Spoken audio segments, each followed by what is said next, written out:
анан мени ботакан деп эркелетеді. Конай сосын қалай еркелетеді? Бұл конай деп болды, білмеймін қалай. Анам менің құлыншағым, алтыным, балапаным, тағы да басқа сөздермен еркелетеді. Бәрінің анасы осы еркелететін сияқты. Бірдей. Мен де Айбүрнайым. Мені жантайлағым деп еркелетеді. Балапаным күнім деп еркелетеді. Сосын ақша беріп еркелетеді.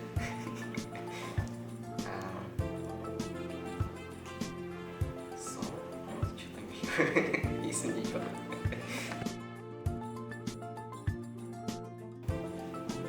Мен анамның маған тамақтан жасаған қасиетін ұнайды. Мені көңілімді қалдырмайтыны қасиетін ұнайды. Анамның маған ауырып қалған кезде дәрі беретін қасиеттері ұнайды. Ақылды, мейірімді, бар қасиетін жақсы көреді. Тамақ әдемі пісіреді. Тамақтар әдемі, тәтті. Қазақ туғанын, сосын емдегенін, жақсы көргенін, кітап оқы деп айтады. Ақылы, қамқор,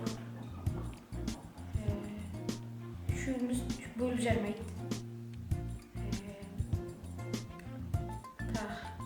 Пападан қорқақ болады. Косяктан.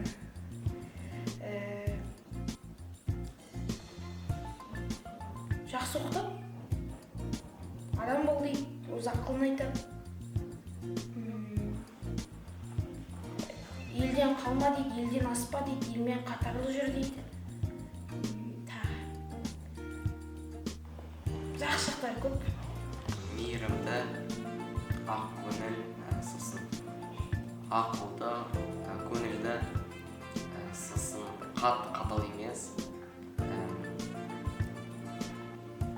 Тамақты күшті пісіреді.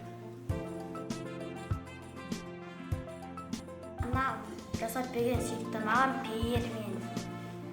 Манты. Лағман, сосын манты. Лағман. Пицца. Бешбармақ.